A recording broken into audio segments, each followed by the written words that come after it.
امریکہ کے بیچوں بیچ یہ اپنا ایک چھوٹا سا خود کفیل دنیا کا حصہ بن چکا تھا۔ ان کا اپنے آس پاس کے انگریز اور جرمن پڑوسیوں سے کوئی خاص تعلق نہیں تھا، ہے نا؟ نہیں، بالکل نہیں، وہ اپنے آپ میں رہتے تھے۔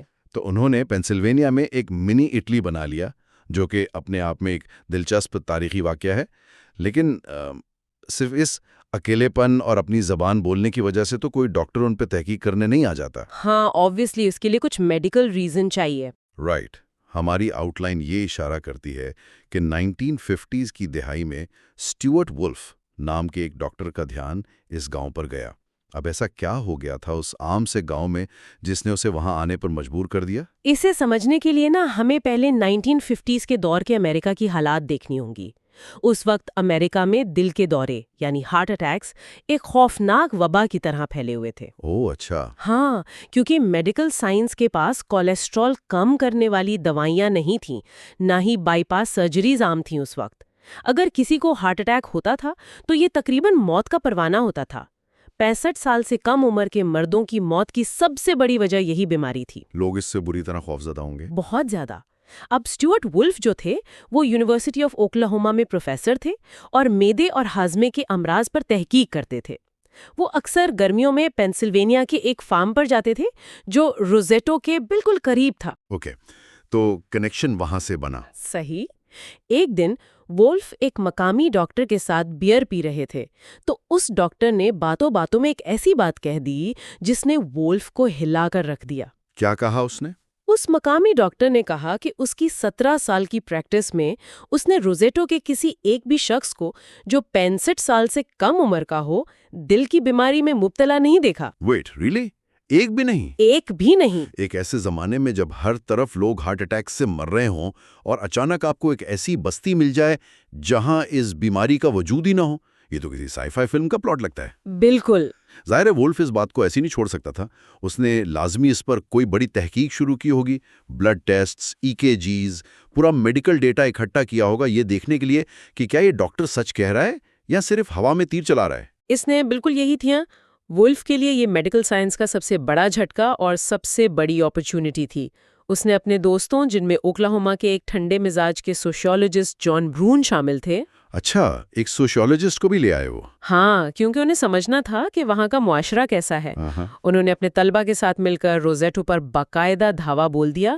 انہوں نے گاؤں کے موت کے سرٹیفکیٹ جمع کیے، ڈاکٹرز کے پرانے ریکارڈز چھانے اور خاندان کے شجرے بنائے تاکہ دیکھیں کہ بیماریاں نسلوں میں کیسے چلتی ہیں۔ صحیح، پورا بیک گراؤنڈ چیک کیا ان کا۔ ایگزیکٹلی۔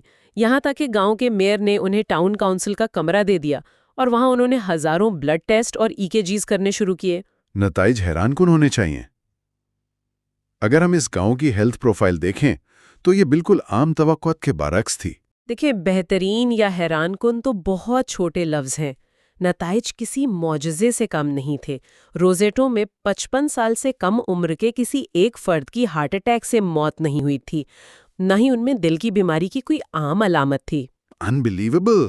اور بوڑھے لوگوں میں کیا ریشو تھا؟ 65 سال سے زیادہ عمر کے مردوں میں موت کی شرح پورے امریکہ کے مقابلے میں آدھی تھی۔ واو۔ اور صرف یہی نہیں، جب جان برون نے گھر گھر جا کے انٹرویوز کیے تو اعداد و شمار نے ایک اور تصویر دکھائی۔ اس گاؤں میں نہ کوئی خودکشی تھی، نہ شراب نوشی، نہ کوئی منشیات کی عادت۔ یعنی کرائم ریٹ بھی نہیں تھا؟ جرم تو نہ کے برابر تھی، یہاں تک کہ لوگوں کو معدے کا السر بھی نہیں تھا، جو اس دور میں تناؤ کی سب سے بڑی علامت سمجھا جاتا تھا۔ جان برون کے الفاظ میں، یہ لوگ صرف بڑھاپے کی وجہ سے مر رہے تھے، بس۔ یہ گاؤں ہر لحاظ سے ایک آؤٹ لائر تھا۔ اوکے، لیٹس انپیک دس۔ چلیں اس کو تھوڑا کھول کر دیکھتے ہیں۔ اگر ہم کسی بھی عام ڈاکٹر یا فرد سے پوچھیں کہ ایک گروپ آف پیپل اتنی بے مثال صحت کا مالک کیسے ہو سکتا ہے، تو دماغ فوراً خوراک کی طرف جاتا ہے۔ ہاں، سب سے پہلا خیال وہی آتا ہے۔ روزیٹو کے لوگ اٹلی سے تھے، تو واضح سی بات ہے کہ وہ میڈیٹرینین ڈائٹ کھا رہے ہوں گے۔ بہت سارا زیتون کا تیل، تازی سبزیاں، گرل کی ہوئی مچھلی اور شاید تھوڑی بہت ریڈ وائن، جو عام طور پر ہارٹ ہیلتھی ڈائٹ مانی جاتی ہے۔ بالکل۔ اور کیونکہ یہ ایک پہاڑی علاقہ تھا تو لوگ صبح صبح اٹھ کر پہاڑوں پر لمبی واک کرتے ہوں گے، فزیکلی بہت ایکٹیو ہوں گے۔ یہ سب باتیں اچھی صحت کا ایک عام فارمولا ہے جو ہمیں ہر روز بتایا جاتا ہے۔ صحیح کہہ رہے ہیں آپ، اور میڈیکل ٹیم نے بھی تحقیق کی شروعات اسی نقطۂ نظر سے کی تھی۔ انہیں یقین تھا کہ صحت کا یہ معجزہ کسی مخصوص اولڈ ورلڈ خوراک کا نتیجہ ہوگا، لیکن کہانی میں ٹوسٹ ہے۔ بہت بڑا ٹوسٹ ہے۔ جب ڈائٹیشنز نے ان کی خوراک کا باریک بینی سے جائزہ لیا تو انہیں وہاں کسی قسم کی میڈیٹرینین ڈائٹ کا نام و نشان نہیں ملا۔ اصل حقیقت اس سے بالکل الٹ تھی۔ اچھا، زیتون کے تیل کی بجائے وہ لوگ چربی یعنی لارڈ میں کھانا پکاتے تھے۔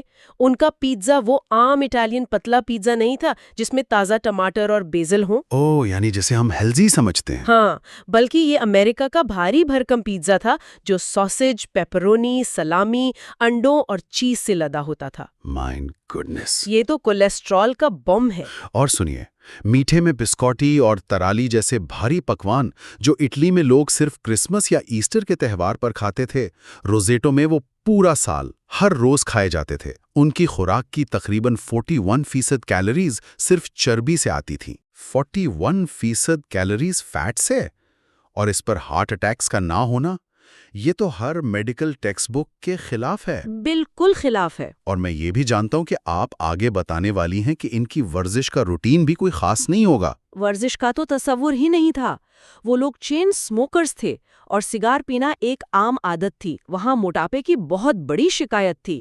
وہ صبح اٹھ کر کوئی یوگا یا کارڈیو نہیں کرتے تھے۔ یعنی وہ لوگ ہر اس میڈیکل ایڈوائس کی کھلی خلاف ورزی کر رہے تھے جو ہمیں صحت مند رہنے کے لیے دی جاتی ہے۔ ایگزیکٹلی، ہر اس رول کو توڑ رہے تھے۔ اگر خوراک بالکل تباہ کن تھی اور ورزش وہ کرتے نہیں تھے، تو اب ہمارے پاس صرف 2 چیزیں بچتی ہیں، یا تو جی این اے یا پھر جیوگرافی۔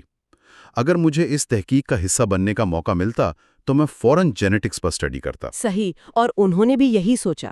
شاید اس مخصوص اٹالین علاقے کے لوگوں کے جینز میں کوئی خاص میوٹیشن ہو جو انہیں دل کی بیماریوں سے بچاتی ہو، یا پھر شاید اس علاقے کی پہاڑی ہوا میں کوئی ایسی خاص بات تھی، وہاں کا پانی الگ تھا۔ وولف اور برون کے دماغ میں بھی یہی سوالات تھے۔ جب ڈائٹ اور ایکسرسائز نے جواب نہیں دیا تو انہوں نے جینیٹکس کا رخ کیا۔ وولف نے ان روزیٹنز کے رشتہ داروں کو ڈھونڈنا شروع کیا جو امریکہ کے دوسرے شہروں میں بس گئے تھے۔ اچھا، کمپیریٹیو اسٹڈی کی۔ ہاں، اگر ان کے جینز میں کوئی جادو تھا تو ان کے رشتہ داروں کو بھی صحت مند ہونا چاہیے تھا، چاہے وہ کہیں بھی رہتے ہوں۔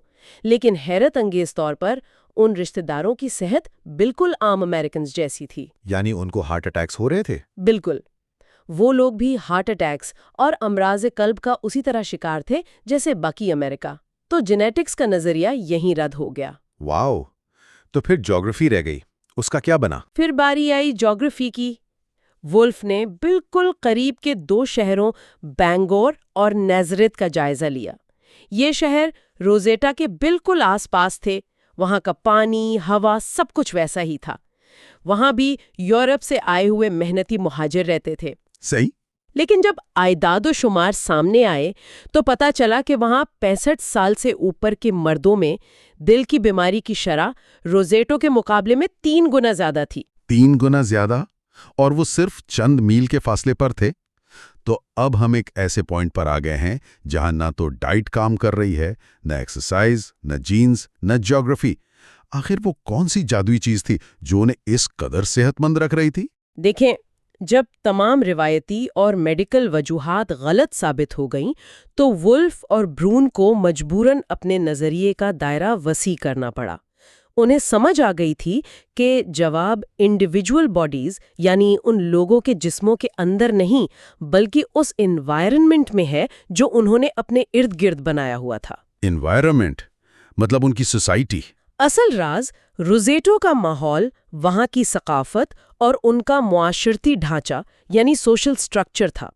جب وہ دونوں اس گاؤں کی گلیوں میں گھومے، انہوں نے دیکھا کہ وہاں لوگ عام امریکنز کی طرح اکیلے نہیں تھے۔ اچھا، لوگ سڑکوں پر چلتے ہوئے وقت نکال کر رکتے تھے اور ایک دوسرے سے لمبی گفتگو کرتے تھے۔ وہ اپنے پچھواڑے میں صرف اپنے لیے نہیں بلکہ پڑوسیوں کے لیے بھی کھانا پکاتے تھے۔ یعنی بہت کلوز نیٹ کمیونٹی تھی۔ بہت زیادہ۔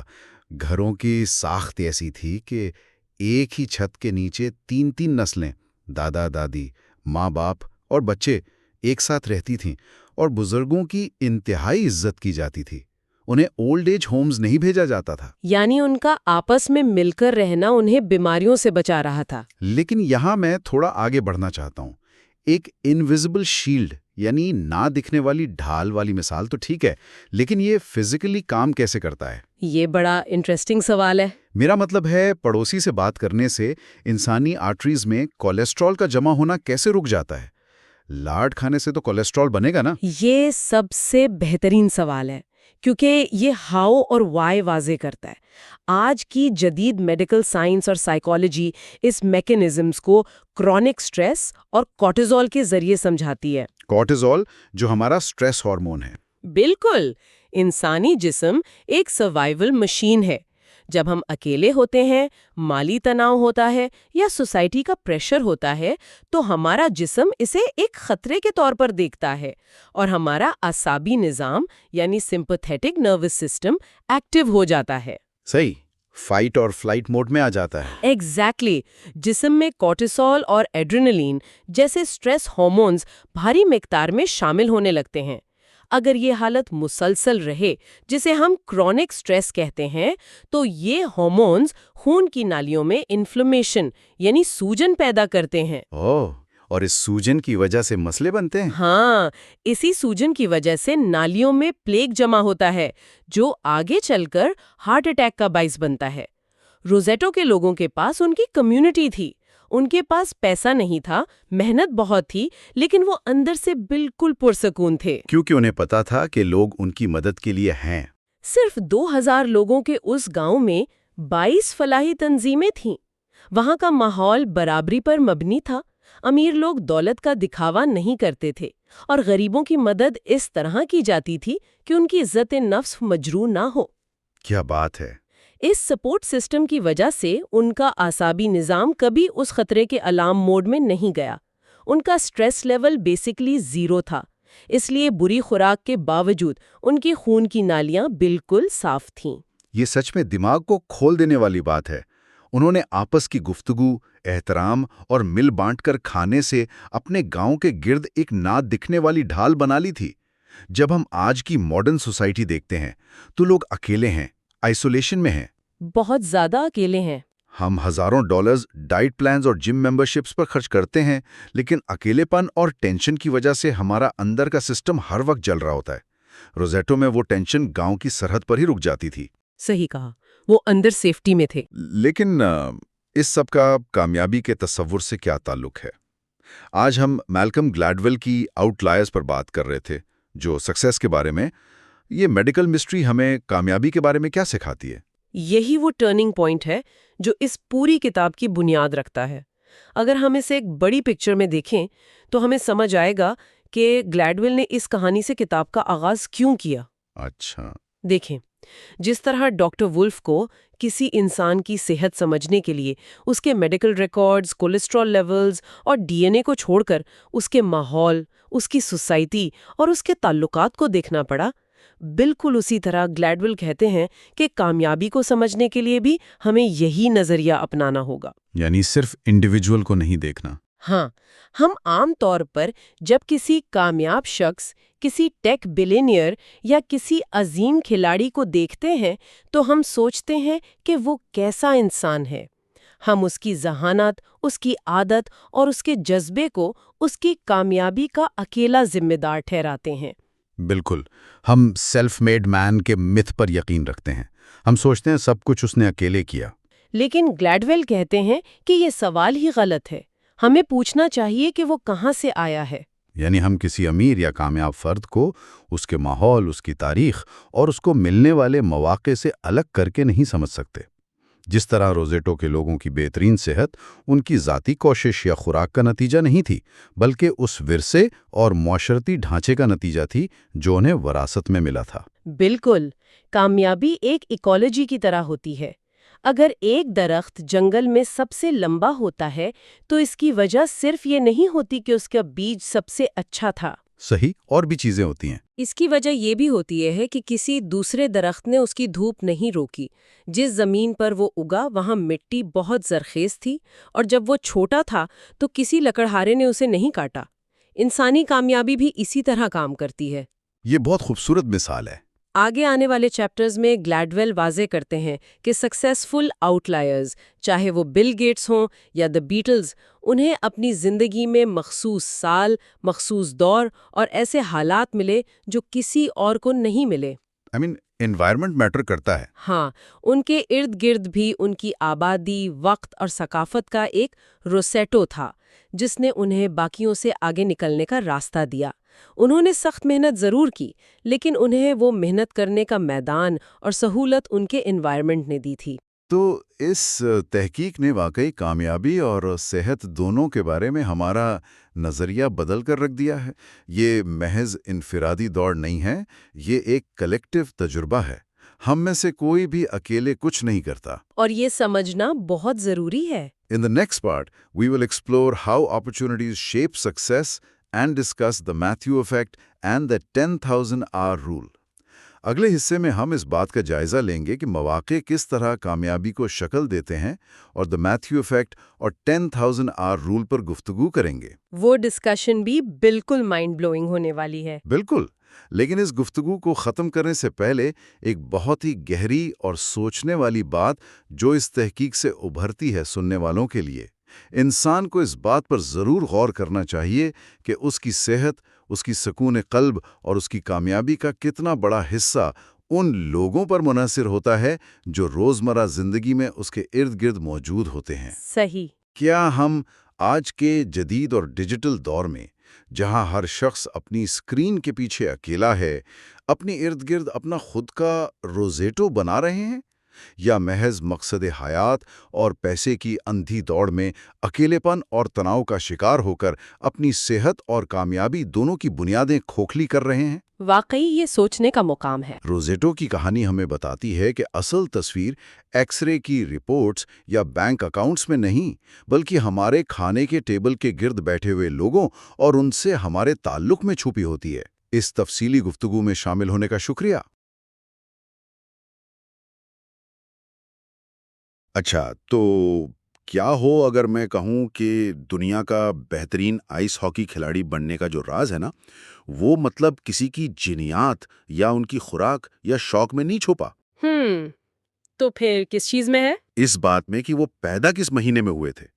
سن کر بڑا عجیب لگتا ہے نا؟ واقعی عجیب ہے، کیونکہ ہم سب تو ہمیشہ یہی سمجھتے ہیں کہ کوئی بھی انتہائی کامیاب انسان مطلب کسی سپر ہیرو کی طرح ہوتا ہے جو بس اپنی محنت سے راتوں رات چھا گیا۔ بالکل، اور اس ڈیپ ڈائیو میں خوش آمدید، جہاں ہم مختلف معلوماتی ذرائع اور کتابوں کا نچوڑ نکال کرنا ان حیران کن حقائق پر بات کرتے ہیں۔ جی، اور پچھلے حصے میں ہم نے کامیابی کے انہی روایتی تصورات پر بات کی تھی کہ کامیاب لوگ صرف اپنی انفرادی ذہانت یا محنت کے بلبوتے پر صفر سے نہیں ابھرتے۔ صحیح، ان کے پیچھے ان کے خاندان اور کچھ ایسے پوشیدہ فوائد کا ہاتھ ہوتا ہے جو نظر نہیں آتے۔ بالکل ٹھیک، اور آج کا ہمارا مشن اسی کو آگے بڑھانا ہے۔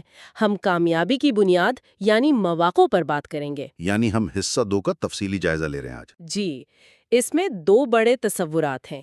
ایک میلکم گلیڈویل کی کتاب سے میتھیو اثر یا دی میتھیو ایفیکٹ، اور دوسرا 10,000 گھنٹوں کا اصول۔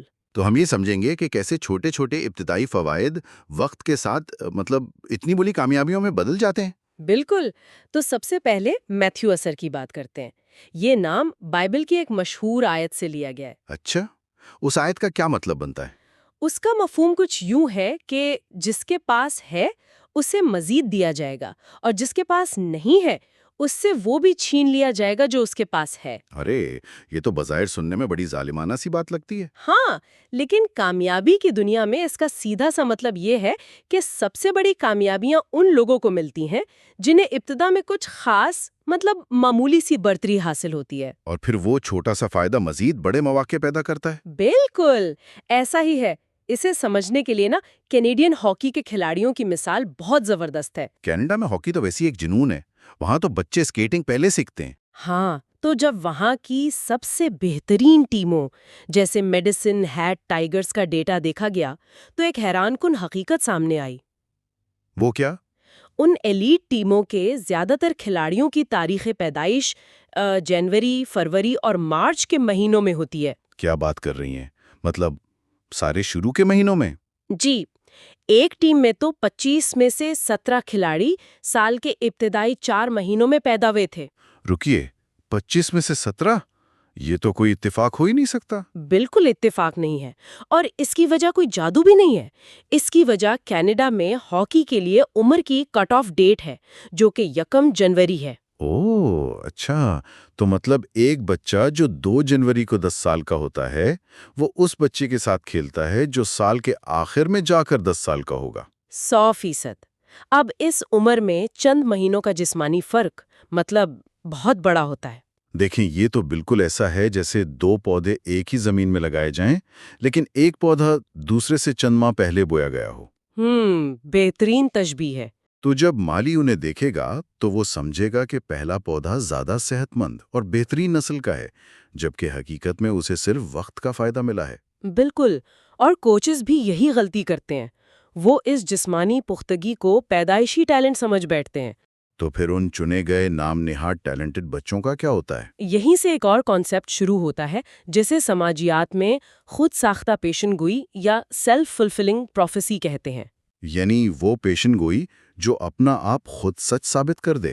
جی ہاں، اب کیونکہ انہیں ٹیلنٹڈ مان لیا گیا ہے تو ان چنے گئے کھلاڑیوں کو بہتر کوچنگ ملتی ہے، وہ زیادہ میچ کھیلتے ہیں اور دوگنی پریکٹس کرتے ہیں۔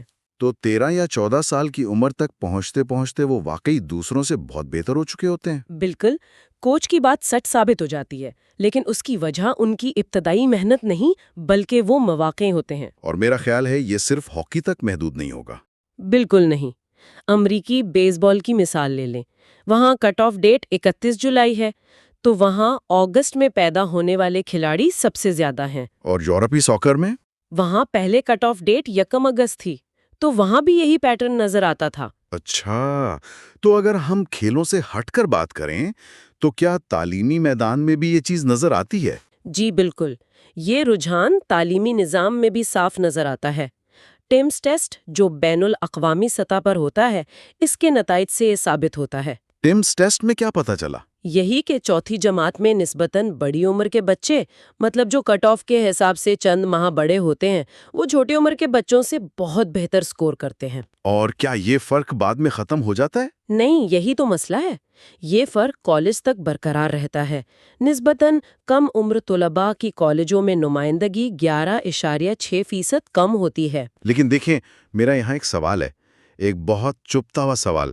اگر یہ اتنا ہی واضح ہے تو ہم نظام کو بدلتے کیوں نہیں؟ یہ ایک بہت اہم نقطہ اٹھایا ہے آپ نے۔ مطلب ہم مہینوں کے حساب سے الگ لیگز یا کلاسیں کیوں نہیں بناتے تاکہ جنوری والے جنوری والوں سے مقابلہ کریں؟